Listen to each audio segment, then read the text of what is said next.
So, just to recall what we have discussed so far and what we will discuss for the next couple of lectures. So, we have already discussed the unconstrained optimization problems. We have seen the single variable case, then non multivariable case also. But we have mentioned that after starting this unconstrained problem, then we will go for constraint optimization problems because most of the real life problems are actually constraint type optimization problem because resources are finite. So that is why we need to solve this constraint optimization problems. But for constraint optimization problem, we can have this single variable case, multivariable case. For each of the cases, there are linear, non-linear. But linear cases are actually more like simple. So we'll first understand the linear case and then we'll discuss the non-linear case. Okay.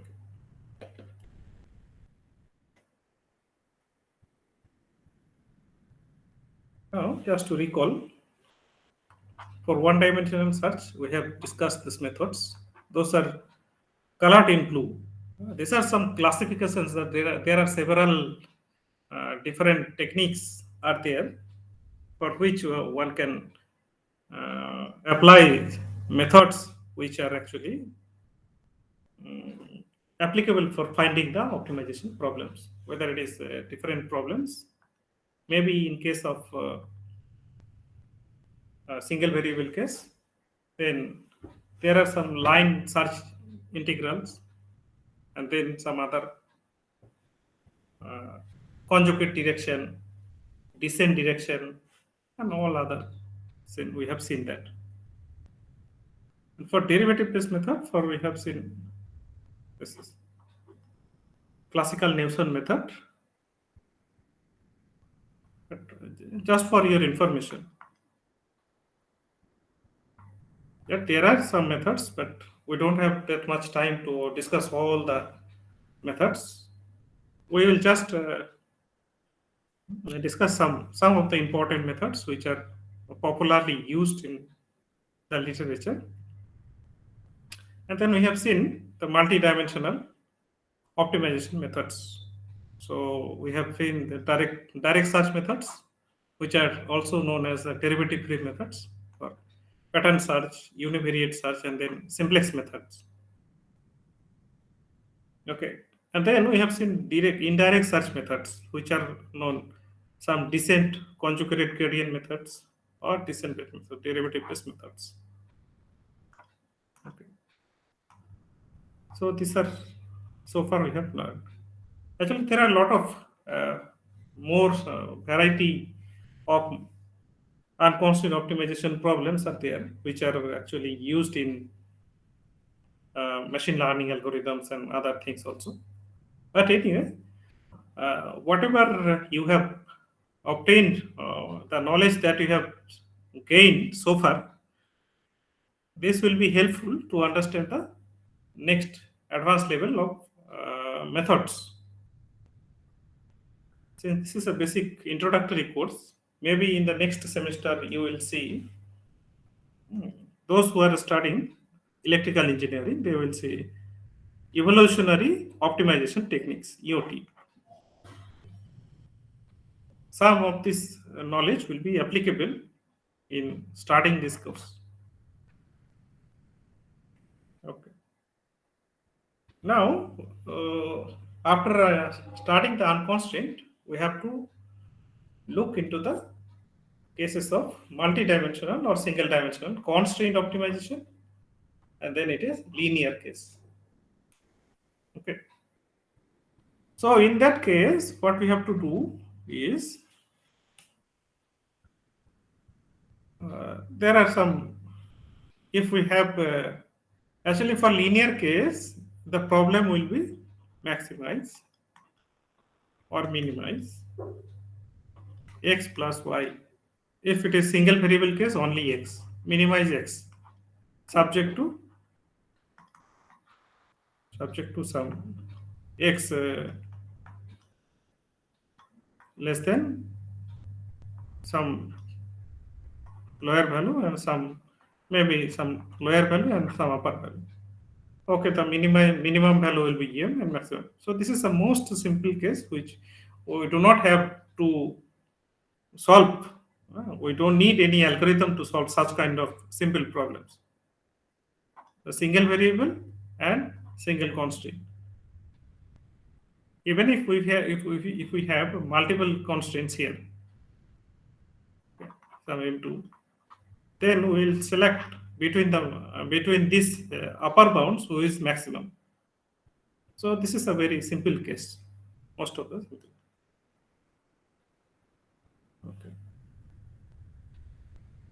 Now, for linear case, we always start with the multivariable case. For example, x1 plus x2 maximize subject to some x1 3x1 plus 2x2, or let us write x1 plus x2 less than equals to 5, 3x1 plus 2x2 less than equals to 12, where x1 and x2 both are greater or equals to 0. For some problem, suppose this is the condition is given. Okay. Then how to solve it? We can solve it by a graphical method, we can solve it by analytical method, by simplex method, and some other points. So what are those methods? We'll discuss one by one. And we'll also learn the basic terminologies that is which are associated to this linear constraint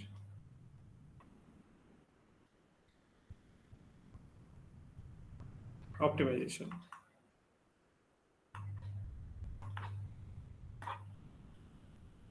So, for example, if we have 8x1 plus 6x2 subject to this constraint, so try to find out the optimal solution. Which one will be optimal? So, how to solve those kind of problems? Now, how do we get this formulate? How to formulate these problems? So that is also important. Because if you remember, for any optimization problem, all these are important. Formulation, checking the existence of solution, then solving the methods, then solution analysis and algorithms. In fact, this algorithm analysis we have not done so far, and this is more kind of advanced level of study. So in this course, we will not study this algorithm analysis. Maybe in the next semester, you will find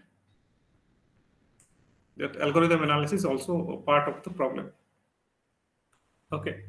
So for most more generalized case, a linear or a constraint optimization problem will look like this form. Okay. So here it is. There will be some inequality. There may be some equality constraints. Some conditions based on the that will be imposed on the unknown variables, and the objective function will be of maybe single variable or n variable case.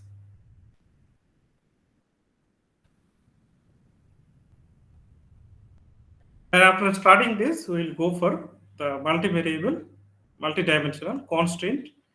So we'll non-linear, yeah, of course, non-linear optimization problems that we'll discuss.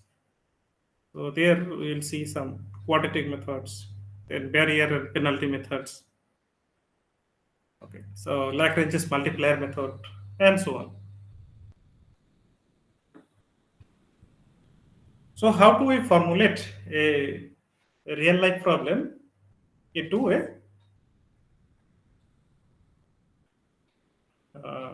what is it called? Linear programming problem. Here, the functions we'll consider as linear. The constraint is linear, objective function is linear.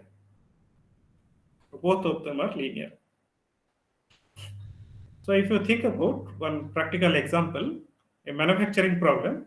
A manufacturer has two types of machine to choose from. He or she must have at least three type A machine and one type B machine. The cost of the machine are actually 1,000 for type A, and then for type B machine, for each machine we have to pay 1,200 rupees. The floor space, the floor area that is available for building the workshop, actually two types of machine. The floor area that is taken by the type A machine is 4 meters square, and then 5 meters square respectively. Okay. The total cost must not exist. This is a budget constraint, and the total space that is available is 40 meters square. So these are the conditions that is given. Under these resources, you have to optimize profit. From type A machine, we have a profit of 120 rupees, weekly profit. Okay. And for type B machine, we get a profit of 100 rupees from for each week. Now, the time is combination. Find the best combination giving the maximum profit. That means how many type A and type B machine should be purchased so that the profit is optimized. Okay. Now, let us sketch the conditions. Here it is. So, for type A machine, we have three type A machine. At least three type A machine we needed. For type B machine, at least one machine is needed. And for each machine, we have to pay 1,000 rupees. And here it is 1,200 rupees.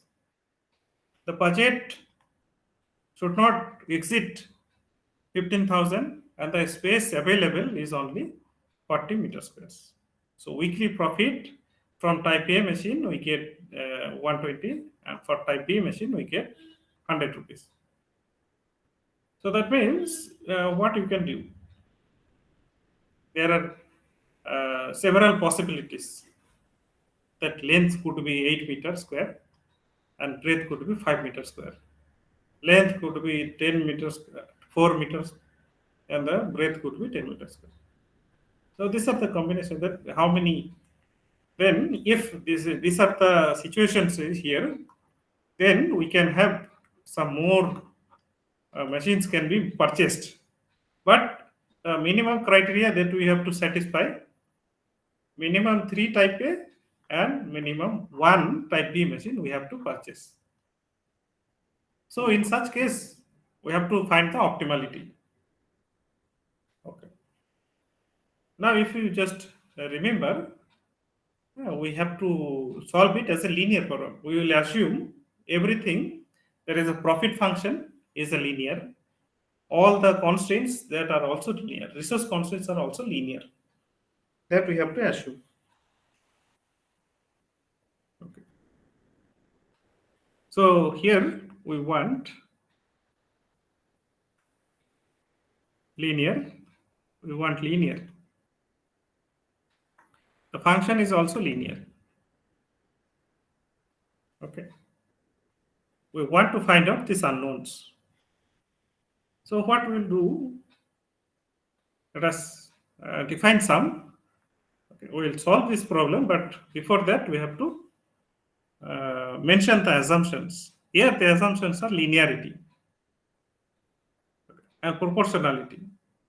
The profit of item A, that means if we have an item is A, then the profit of two items will be 2A. Just a proportionality. It will follow the linear property.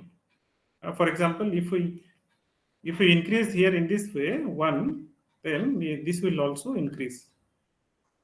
Okay, this is A, then here it will be 2A, kind of this thing. It will be twice of this form. So linearity property must hold.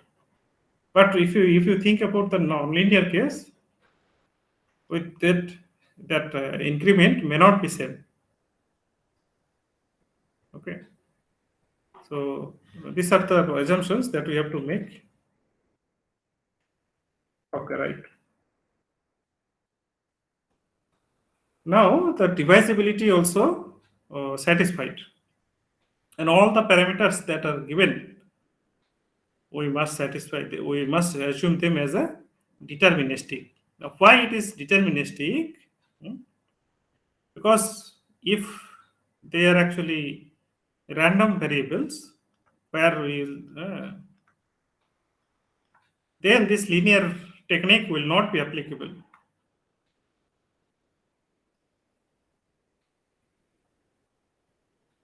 They have static values.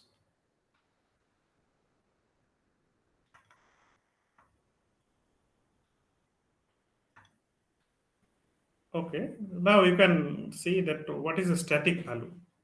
Okay, the best example to understand the dynamic value and the deterministic static value, you can check every day the petrol price or every day some stock price. They will fluctuate every day. In fact, the stock price will fluctuate every minute. Okay, so those are not actually static values. Those are not deterministic values. Okay, so this problem, what we have to do, we have to formulate the condition. So with these notations, we have to maximize our profit, maximize z. Let us call profit as a z function. So no, before that we have to write. Let us write x.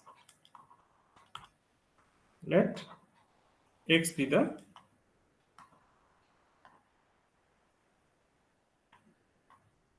number of type A machine.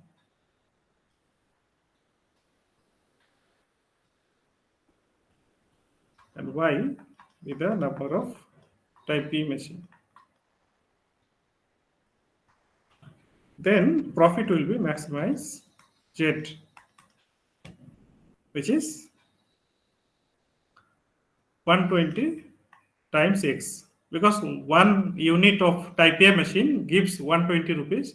So x unit of type A machine will give the profit of 120 into x amount of rupees. Next, 100 into x. Sorry, not x, it is y. Subject to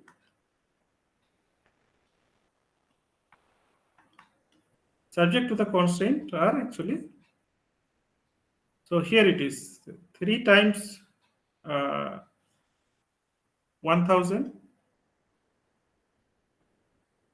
total budget. So this is a budget constraint. For one type A machine, we need to pay 1000 rupees. The total amount of for type B machine, we need to pay 1000 into x. Similarly, for 1200 into y, and this is budget is actually less than 15,000. Okay. Similarly, the space that we have, this is budget. Okay, and now space. Space is actually given 4 into x. This is 4 meter square. It needs 4 meter square. Okay, and it needs 5 meter square. So 5 into y. And this is bounded by 40 meter square. And minimum requirement, we have minimum requirement, which is x1 we need greater equals to 3, and y x we need greater equals to 3, and y we need greater equals to 1. So this would be our actually final. We can also simplify one more step. For example, if you just cancel these zeros and divide by 2, this would be 75, this would be 6, this would be 5. So the problem actually this constant, the first constant we can write as 5x plus 6y less equals to 75. Okay, so this is our formula. This is the complete formulation. Yeah, so that's how we write the actual formulation. Now, how to solve? Because we are having two variables only, so we can apply this graphical method. So first we have to identify the feasible region.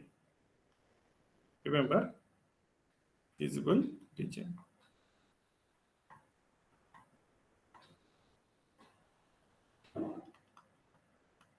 So what is the feasible region here? Feasible region is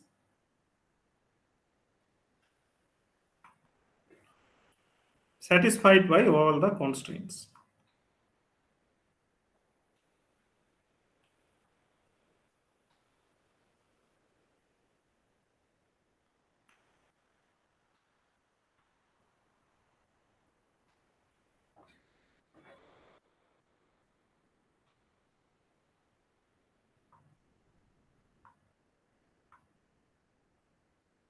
And minimum requirements. Okay, so if you just plot the diagram here, in two-dimensional we can see it is a line, but if you remember we have discussed in three-dimensional it is a plane. For higher dimension it will be a hyperplane. Okay, so we have to, because this is less equals to 0, so this equation will be, this will indicate the region is here. Similarly,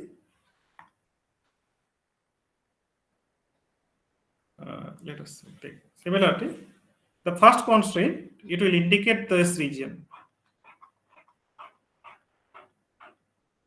Okay, and x equals to 3, x greater equals to 3, this will indicate the region of this portion.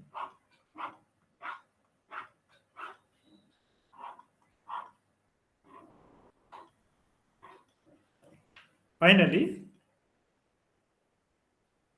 y equals to 1, it will indicate this region.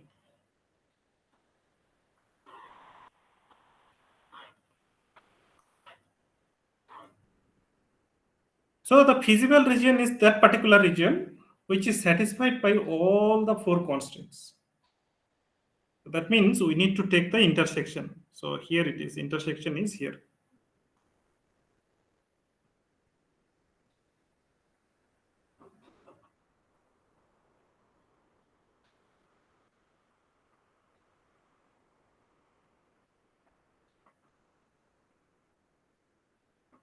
So this is our common region.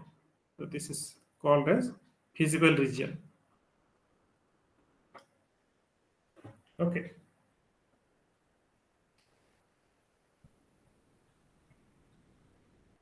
Now how to solve we will see after some time. But before that, let us see some more. Yeah. So that would be our actually feasible region. Taking the common regions. Say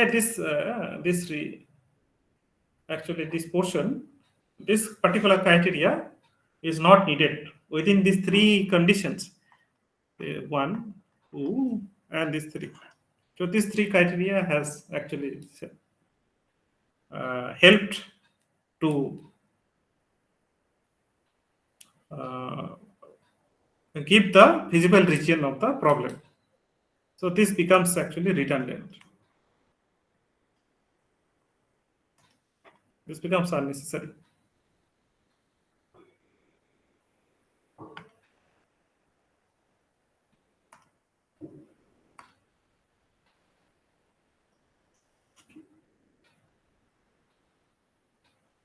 Okay. So now we see, okay, so how to solve this problem actually? Let us discuss. So formulation is done. Solution we need to find out. So in order to find out the solution, we have seen that maximize problem is to maximize z equals to 120 120x plus 100 pi subject to the constraints given. Now in graphical method it says try to find out the corner points of the feasible region and evaluate the function at that points. If after evaluating find out the maximum. Okay.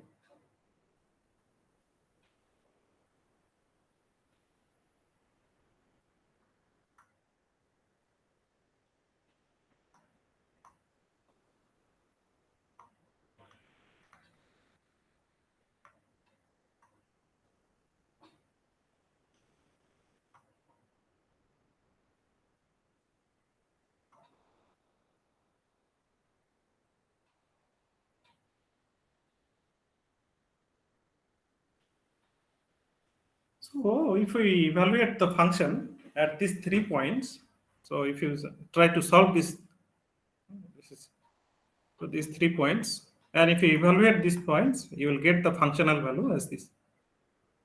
So we have, since this is a maximization problem, so this point will be our maximum point. Here it is. This is our maximum point by the graphical method. But if we have more than two variables, for example, 3, 4, or 5 variables, then this method may not be applicable. May not be, it is not applicable. Surely it is not applicable. Okay, so if you try to solve another problem, which says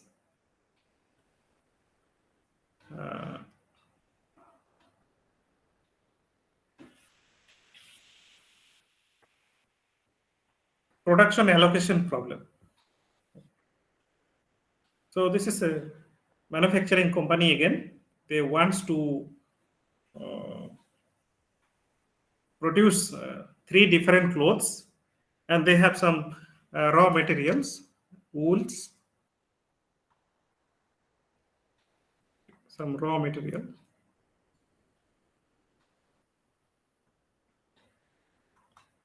Raw materials are wools. Okay, and then they want to produce clothes type A, B, and C type clothes.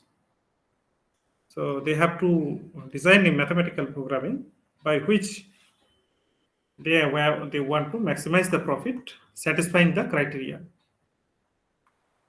So if you study all the data that are given, now you have to just satisfy to formulate the problem.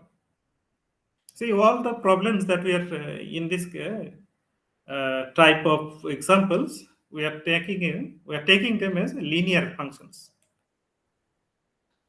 This is our assumption.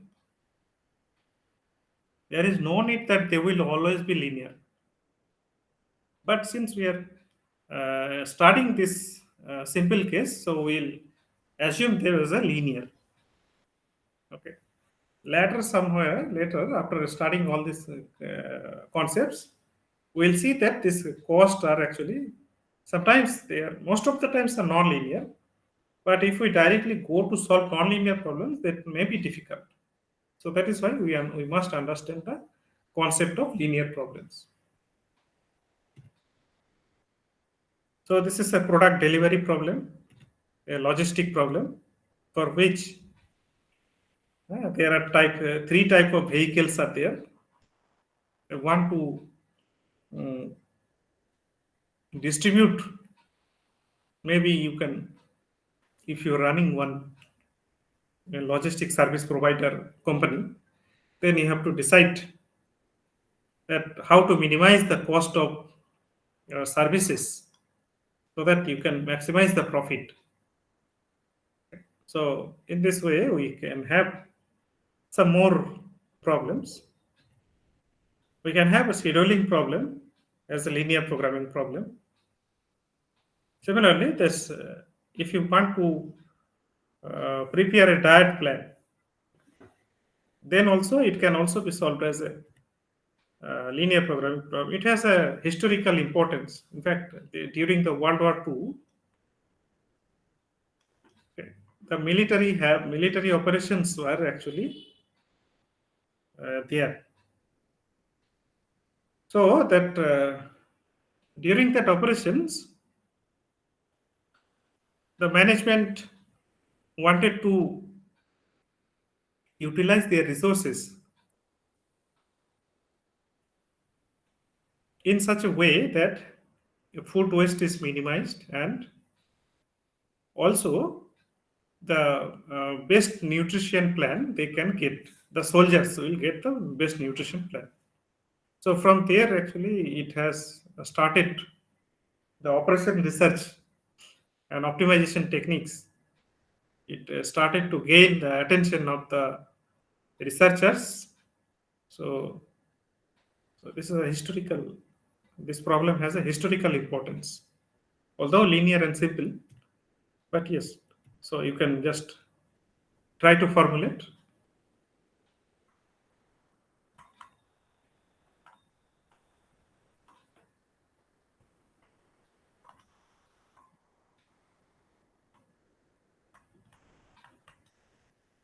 Okay. So here again to exercise 2. So another problem. Exercise 3. Now, what we want to do is this graphical method is actually not so effective if we have more than 2 variables. Then this graphical method may not be applicable. This is not going to help us. So what we do, so typically one linear programming problem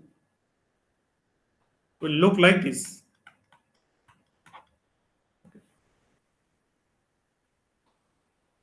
So this can be equal to, it can be less than equal to, it can be greater equals to also. Whatever may be the case, we can write it in equality. So how do we do that? So that will again we will discuss sometime later. But before that, let us define this feasible solution. So feasible solution, a decision vector X is said to be feasible if it satisfies the set of all constraints and the non-negativity conditions. These are minimum requirements. Okay, so minimum requirement condition. So here these are called non-negativity conditions.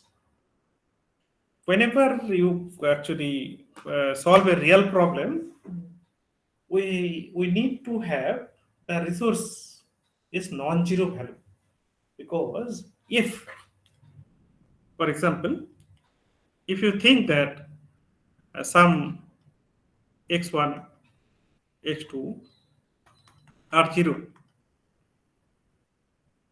that means what we want to do, this can be maximize or minimize. So you do not use any kind of resource, and how we can solve any optimization problem. So this is a situation, a not very practical situation, that without using any kind of resource, you want to you want to maximize your profit, or there is nothing to maximize, and also there is nothing to minimize, because you are not using, you are not utilizing any resource. So how we can, so you are already at the zero level, so nothing to minimize, nothing to optimize. Okay, so that is why for real life problems we must have this x greater or equals to 0. That means these are non-negativity conditions. Okay. At least some of them will be 0. So because if all are 0, then this problem is trivially 0. So it has a 0 solution, nothing to minimize. So minimum cost will be 0. So optimal solution, whichever is actually giving the optimal, either it is minimum or maximum. So above all these feasible solutions, whichever is giving you the optimal solution, that is called, there is a giving the maximum or minimum value of the objective function, then this is called, x star is called optimum solution. Now this can be written as a, in a matrix form, where this matrices are given by this.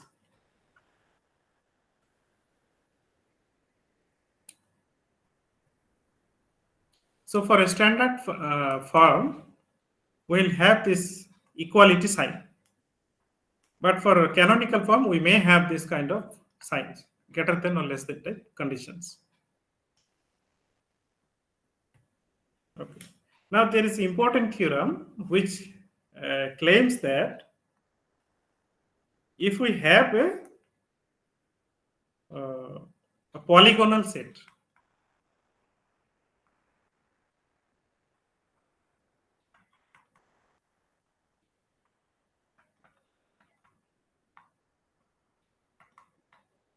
polygonal physical region, then the optimal solution will occur one of the corner points, either this point or this point or this point or this point.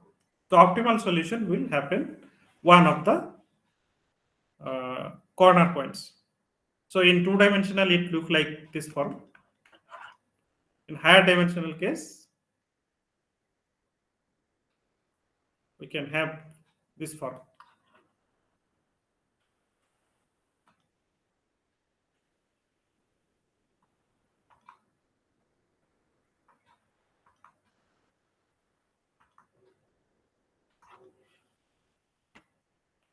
Now let us see that formula. I think proof is actually proof by contradiction.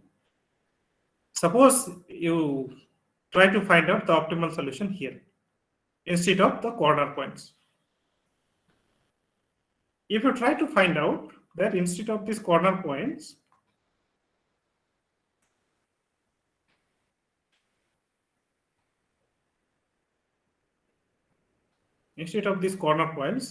suppose x star happens to be here in the interior of this point, not in the center, maybe some of the interior of the point.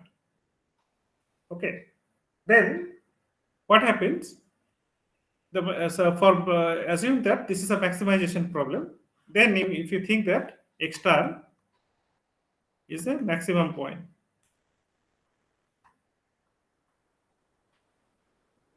okay, then f of x star will be greater than all values f of x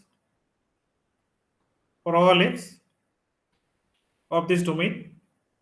Okay, so this is equation 1.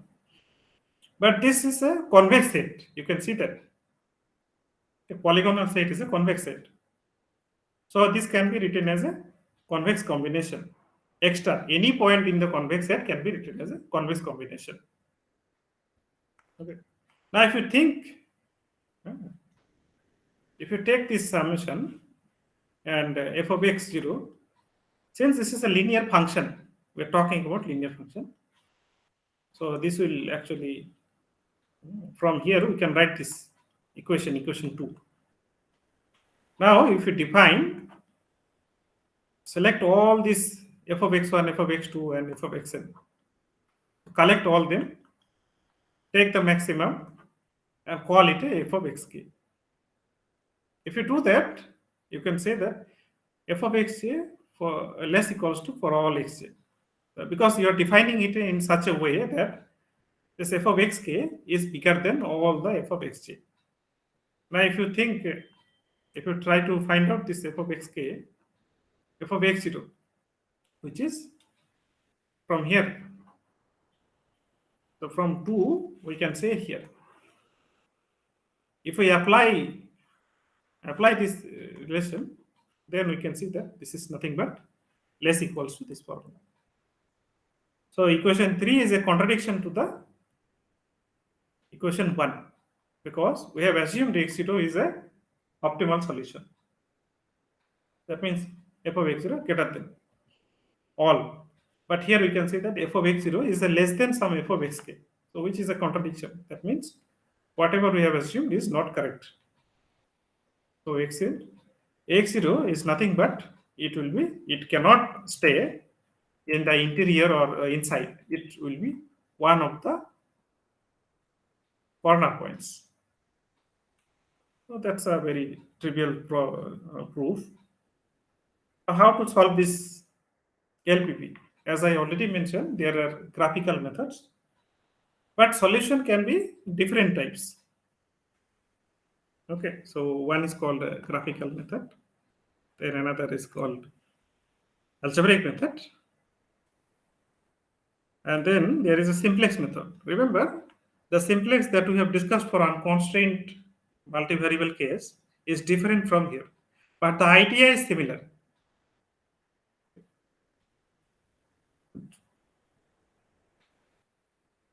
And then the variance of this simplex method has some different variants.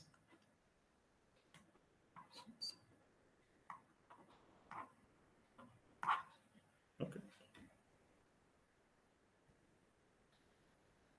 So for graphical method, let us discuss this graphical method formally. If you have any doubt, you can ask me. Whenever you don't follow, just stop me. I'll explain again. So plot the constraint of the graph on the graph. Graph you don't have to use the graph paper. You can just use the plain paper and apply this method. Plot the non-negative constraint restrictions. Then find the feasible region. Identify the corner points. Evaluate the functional value and find out the maximum or minimum value.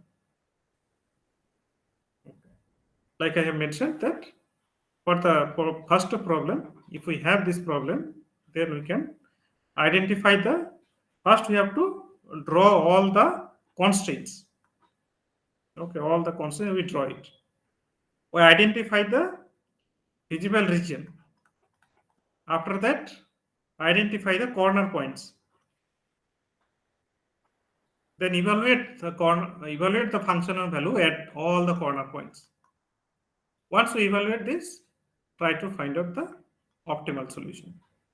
So this would be our maximum solution. Maximum Z is this one, and x1 star is 8.75. x1 star will be 1. Excuse me, sir. Yeah, tell me. Sir, after forming a function at the corner points, how do we find the optimal solution, sir? You know how to get these corner points? Yes, sir. After the intersection. Yeah. You solve these two equations, substitute these two equations, then you will get these points. Okay. Okay, sir. For example, this is not used. Okay. So if you want to find out this A is the intersection of this blue line and the green line. Green line. Okay. Yes. So that means this is x equals to 3, the green line, and the blue line is this one. So if you write 4 into 3 plus 5y equals to 40. So this will give you Y. 5y equals to 28, right? So y equals to 28 by 5, so this becomes 5.6. Here it is. And you can see here, this is 1, 2, 3, 4, and 5. So this A point is 3 by. Similarly, this is 3 comma 0. So 3 comma 1, this one. This is 1, 2, 3, 4, 5. So B point is 3 comma 1. Now if you substitute these values here, the function is at this point at A, so 120 into this 3 plus 100 into 5.6. So if you calculate this value, okay, so this is nothing but 920. This is 920. Okay. Okay, sir. And similarly, if you put 3 equals to here, so 3 times this, and 3 equals to, 1 into this, so this will again be, here it is. Let me write down. So this is 120 into 3 plus, this is 100 into 1. So this is 360 plus 100, so 460. Okay? Sir. Is your doubt clear? Yes, sir. Yes, sir. Similarly, if we have a different problem, for example, this. So again, we have to just plot the constraints. Constraint number 1, constraint number 2. These are the non-negativity constraints. This is x1 greater or equals to 0. This is upside, and x2 greater or equals to 0. This is this side. So here it is, this feasible region. Try to find out, this is 5 comma 0. Sorry, 0 comma 5. So here it is 2 comma 3. And then this is 4 comma 0. This is 0 0. So let us write at 0 0. This function value will be 0. So 8 into 0 plus 0, 6 into 0. So 0. Similarly, 4 comma 0. So 8 into 4, 6 into 0. So this is 34. Sorry, 32. Similarly, for this point, here it is. So it will be 3, 0. And at this point, 8 into 2 plus 6 into 3. So this is 16 plus 18. So this is 34. Now if you select all the z values, try to find out the maximum. So maximum happens to be 34. Okay. So this is our maximum, z max, z star. And this is our x1 star. And x2 star is this x3. Sorry, 3 is the x2 star. So this is very simple, clear-cut example. Now we can say that there are only one optimal solution is there. Okay, so unique optimum. So this is called unique optimum. Now there may be a case where we can have more than one solution, more than one corner point. They are giving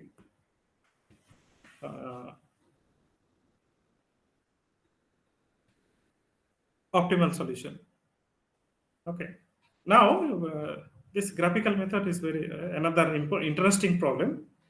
So for example, if we have a maximization problem, then we can have this. For example, if you think about, well, this is a 300 for z equals to, this is trial and error. Okay. If you use, if you try to find out, then z equals to 300 will be this one. Now, if you try to drag this line along this parallelly, if you try to drag this line, okay, then it will be give you parallel. After at the end point, if it has unique optimal, then it will intersect at this point. So 5 comma 4.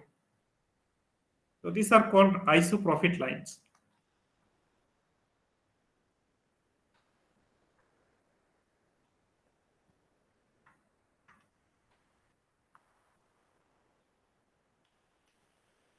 These are just to help to realize, because this is a maximization, so we'll drag it towards away from the origin. But if it is a minimization problem, then we will have to drag it to the towards the origin. So here also we can find that this is a unique minimum point. Okay.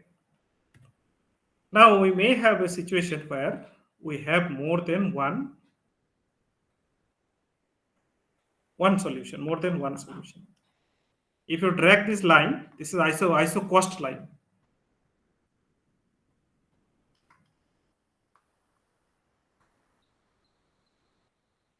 Because we do not know whether z equals to 4 or not. Okay. So in order to understand that how this z function will look like, we are giving just one arbitrary case. 4. It can be 6, it can be 8, it can be 7, anything. So let us take some small number and then try to drag it, whether we can. So if you look at this one, so this line, this dotted line, after some time it will match over, it will overlap with the with this line. Earlier what happened, it was if you drag it towards it, so it will actually intersect at this point, at a single point. So this is unique optimal. Now what happens if we have intersection, that means this objective function has intersection with it overlaps with one of the constraints. See here, it overlaps with one of the constraints, then we'll have more than one solution point. So this is our optimal solution. Sir, Yes, tell me. so suppose if in this problem, instead of minimize, if it is maximize, we'll drag the Mhm. objective line in the opposite direction. Yes, yes. Okay. Away from the origin. Okay. Away from the origin. Okay. So what if it That's is right. minus x1 minus x2, sir? In fact, I think if you use graph paper, then only it is possible to, I mean, your results will be correct, accurate. Otherwise, it is better to find out the corner points. Okay? Find out the corner points and then evaluate how much it is. That this dragging, this isopropit line will actually will help us to, in fact, just looking at the glance, okay, you can find out. If you drag it, then you can see that either this point or this point will be minimum, because only the corner points will be have the maximum or minimum. But if you drag from there away from the origin, so you can see that this can be the maximum point, or this can be the maximum point. Okay, so this dragging action is actually trying to help which point can be optimal. But if you want to get the actual result, you have to evaluate all the points, all the corner points you have to evaluate. Then only you can decide that there are actually two solutions which are giving the minimum value.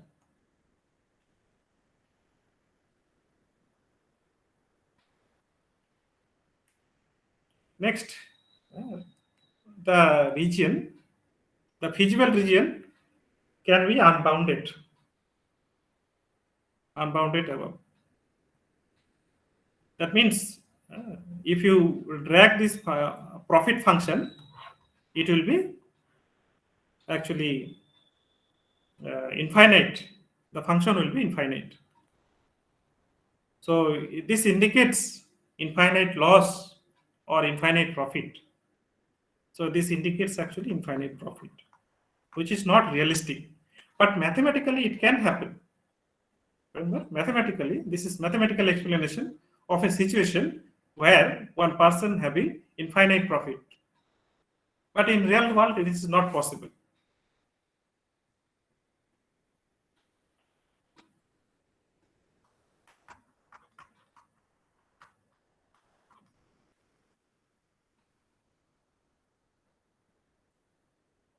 So unbounded, the region can be unbounded, but we may have a finite optimal solution.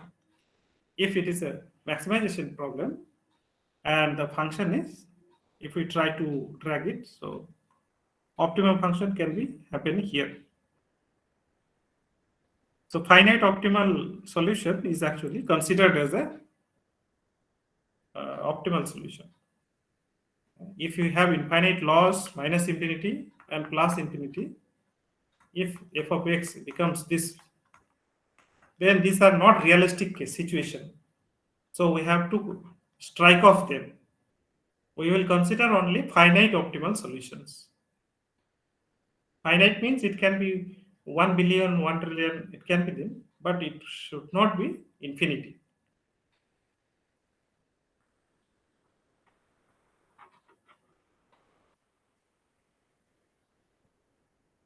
Okay, so example 6, it says there is no common region. These conditions are actually given in such a way that they do not contain a common region. So this is not given. So the solution cannot be obtained. So there is no feasible region, so no optimal solution. Okay. Similarly, we may have the situation that system is consistent. The system is consistent. Earlier, what happened? Both systems are actually inconsistent. So look at here, x1 plus x2, we are telling that this is less equals to 2. But if you multiply 2, if you multiply with 2, it should be 4 at least.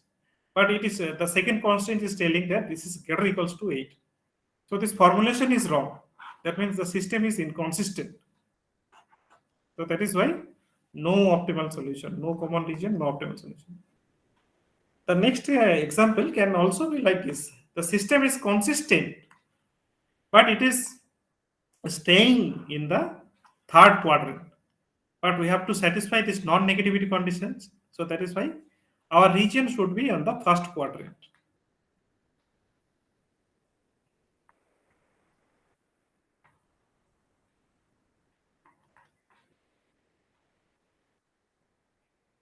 So for linear programming problem, our aim is to work on the first quadrant, not on the second or not on the fourth, not on the third. So all our linear programming problem will solve in this region. Okay, so lastly, it has already discussed the redundant constraint. So there may be a constraint which is not actually helping, I mean, not actually used to form the feasible region.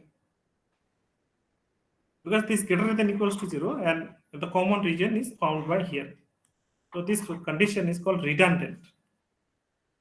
That is extra condition, which is not going to help much more. It is not used to solve the problem actually. Okay. But for giving the resource constraint, it is there. Like we have seen in the first example, that we may have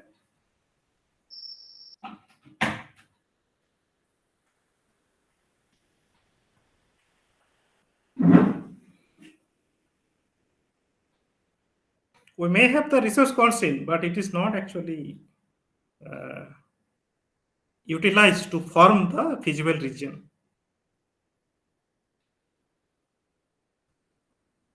So you can try them to find out the solutions by graphical method. Try to verify.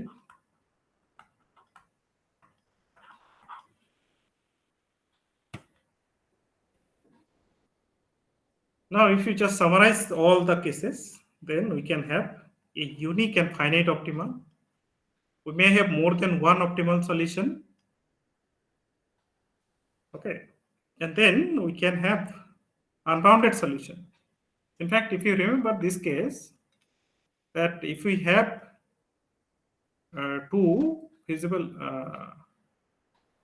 solutions, then any combination of that solution will be another solution. So by infinite combination will be there. So infinite solutions will be there. infinite number of solutions. Okay, I am not telling that f of x becomes infinite. I am telling that xi and yi, there can be infinite number of combinations.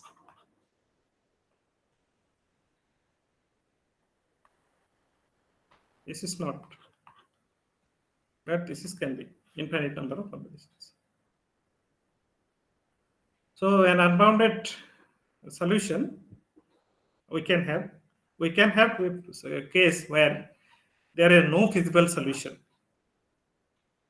Either system is inconsistent, even if the system is consistent, but it was in the third quadrant.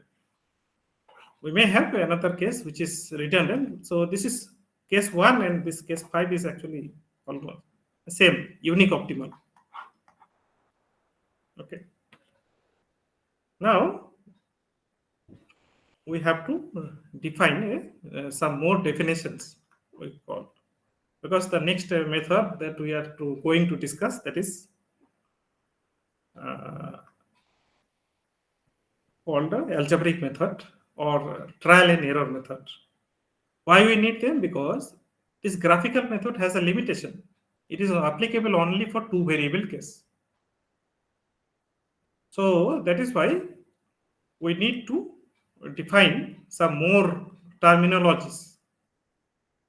So these terminologies are called for maximization, canonical form of a linear programming problem of this form. So these are actually less than type constraints. But we want, what we have done, we will make it equality. So that means for 5 less than equals to 7. So if you want to equal the both sides, so what we have to do, 5 plus 2 equals to 7. Again, if you actually 7 greater equals to 5. So if you want to make it equal, so what we have to do, you have to subtract something and then it will become 5. Similarly, here it is. So the left hand side is less. So we'll add some non-negative constraints. Okay, this non-negative constraint quantity to make the right hand side and the left hand side equal. So these variables are called actually slack variables. Now if you subtract some variables, okay, then it will be called as surplus variable. So that means the left hand side has more quantity, more resource than it is needed. So this surplus variable and slack variables, sometimes the surplus variable are called also negative slack variable.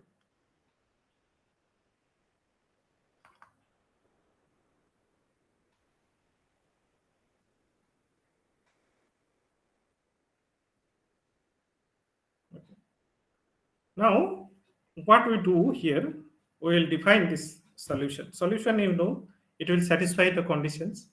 Feasible solution, already defined. Now there is a basic definition. I mean, the new definition is called basic solution. So if you have a two equation, x1 plus 3x2 plus x3 equals to 1 and x1 plus 2 plus 3x2 equals to 2. If you have this system, here 3 variables and 2 equations. So can you solve it?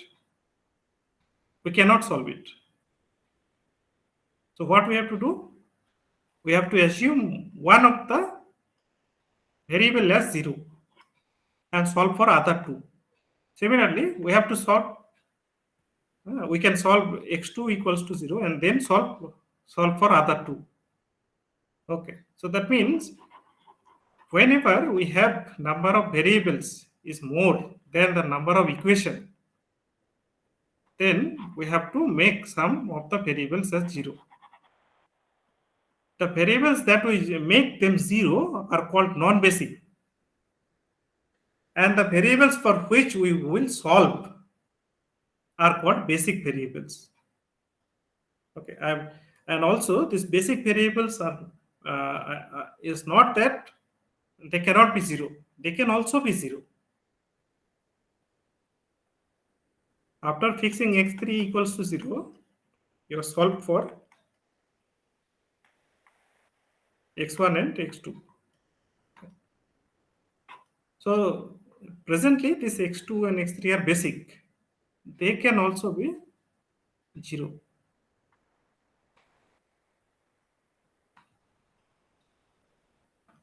But this is fixed after fixing.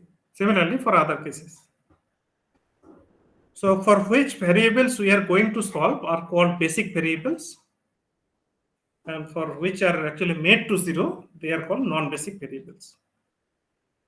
So the number of variables for a given system of m by n equation, and n variables, the number of basic solutions will be m plus n c m.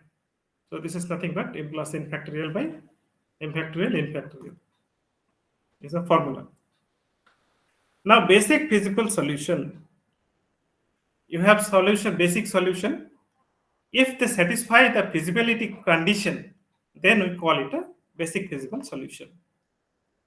And they will also be greater equals to 0. That means some of them can also be 0. Some of them can also be greater than 0. So basic feasible solution. Non-degenerate solutions. Non-degenerate basic feasible solution. If all the basic feasible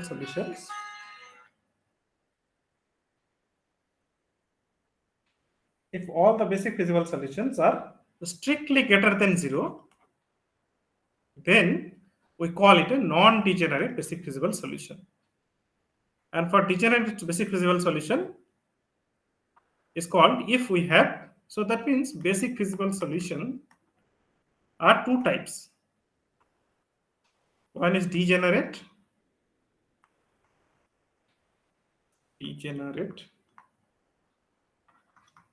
another is non-degenerate.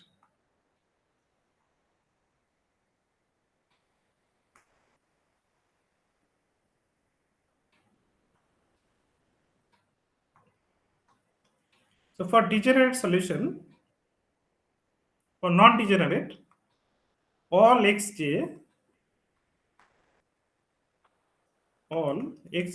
is strictly greater than 0. Here at least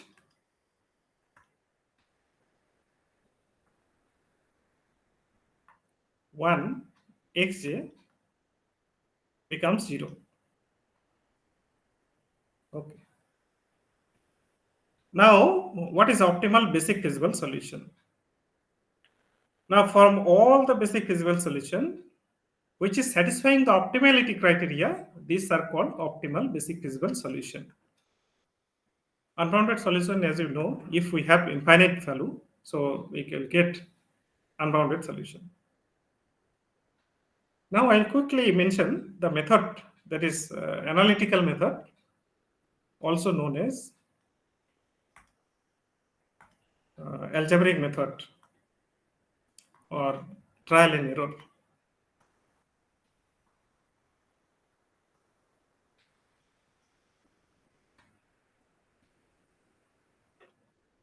Why we call it trial and error? Because number of equations and number of variables are different. So that is why we fix some number, we fix some xij, we fix some xj equals to 0, and then try solve for others. That means we are trying, we are using the trial and error. We may get correct solution, we may get wrong solution. Okay. So I'll explain it with the result. So this is actually a number of basic solutions.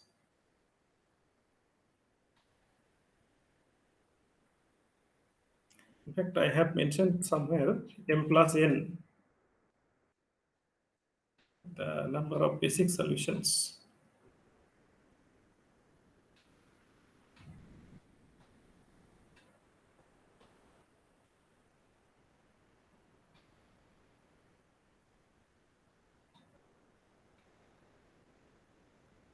Okay, so this is a different formula. For analytical method, we will have only 10 cm combinations. For example, if we have 4 variables and 2 equations, so there will be 4C2, which is nothing but 4 factorial by 2 factorial by 4 minus 2 factorial. So which is 4 into 3 into 2 factorial by 2 into 2 factorial by 2 factorial. So 2 gets cancelled, 2 gets 1. So again, so this is 6. Okay. So here it is 6. So let us take one simple example with 2 equation and 4 variable.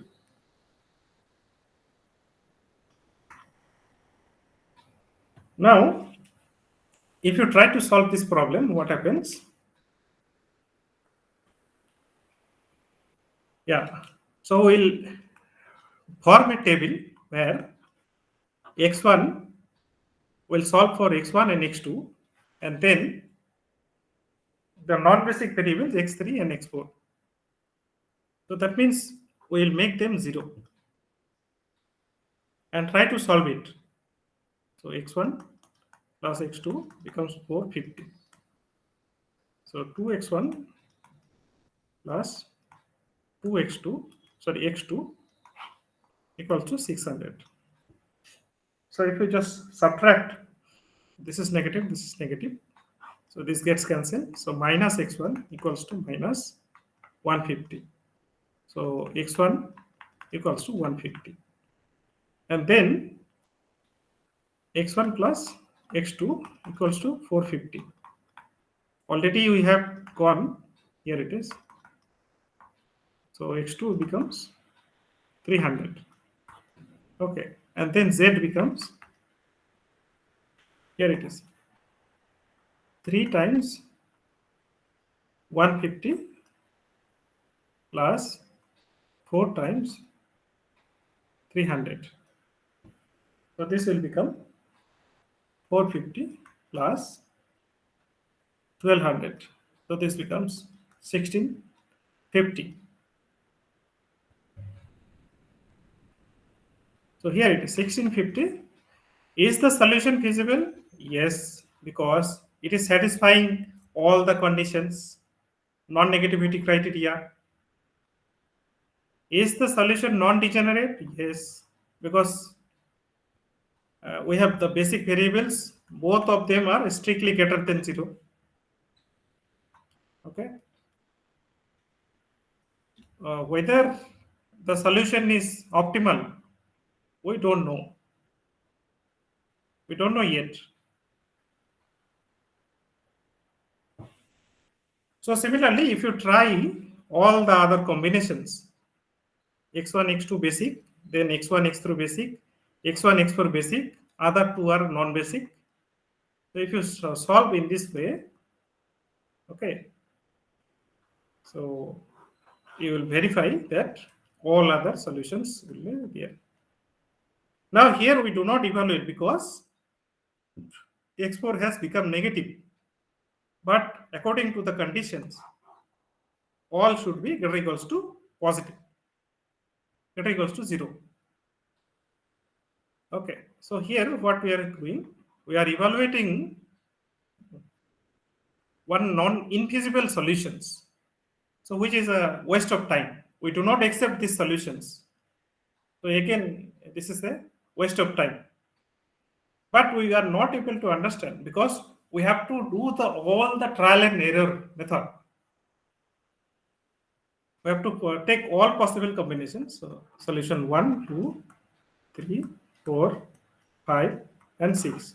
So after we do this all these combinations, after the 6 computation, only then we can decide. After there, we can decide who is optimal. Okay. There is no particular way to understand that we have reached to the optimal solution. Only you can conclude all the iterations are performed. So here maximum solution is there. So x2 is our 600 and x4 is 500. But if you go back and check, so sorry.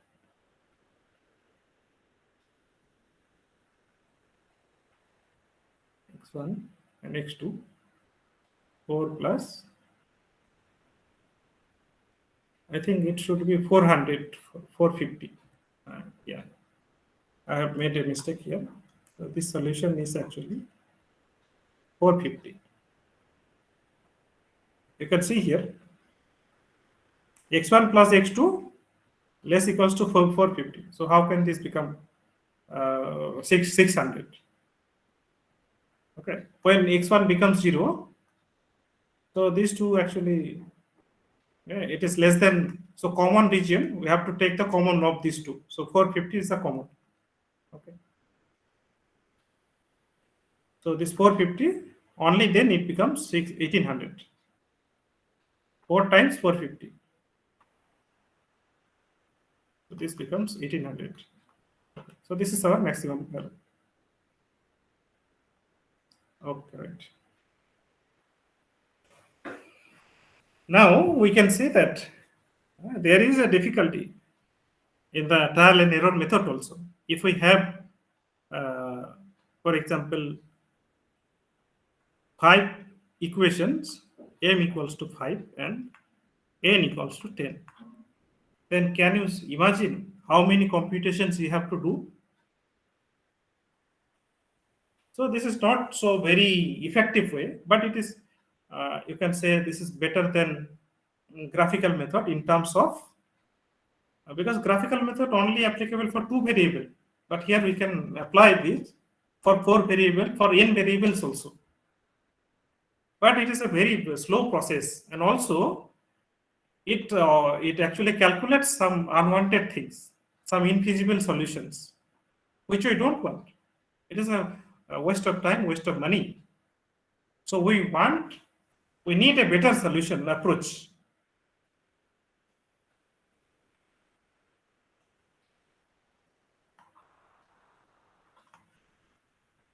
Try to solve. I have not given the answer, so try to solve them. So some of the remarks. So both of the methods have their limitations. Okay. So graphical method is applicable for 2 variables only. And for algebraic method, we have to evaluate all the NCM basic solutions before we get the optimum. Some of the basic feasible solutions and some we do not. Some basic solutions can be feasible and we have to evaluate them also. Sorry, infeasible. This is infeasible.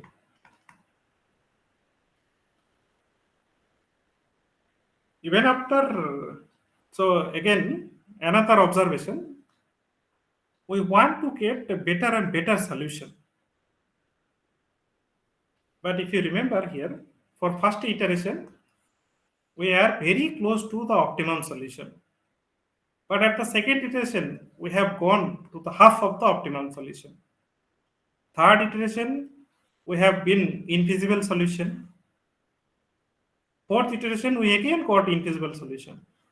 So fifth iteration, we have got the optimum solution, but we are not able to understand whether we have reached. And the sixth iteration, we have 0 values. So we have to evaluate this one also.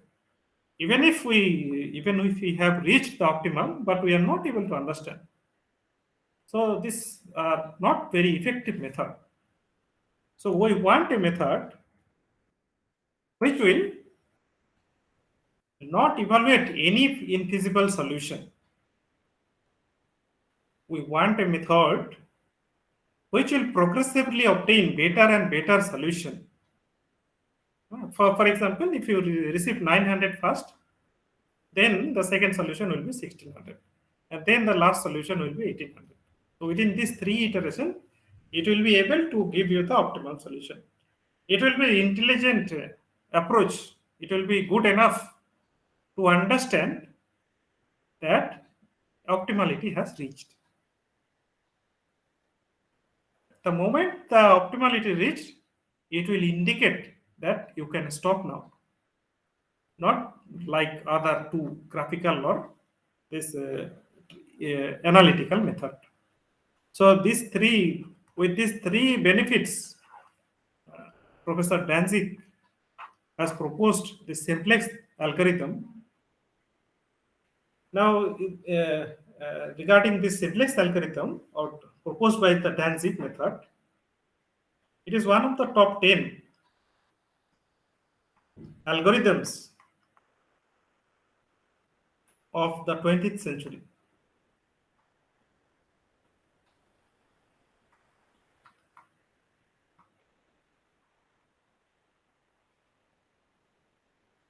So this it has a tremendous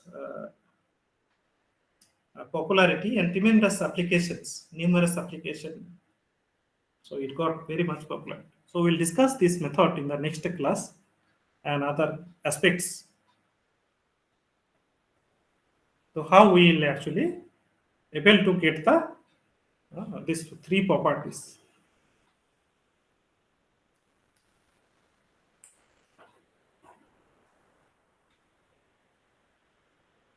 So I'll stop here today.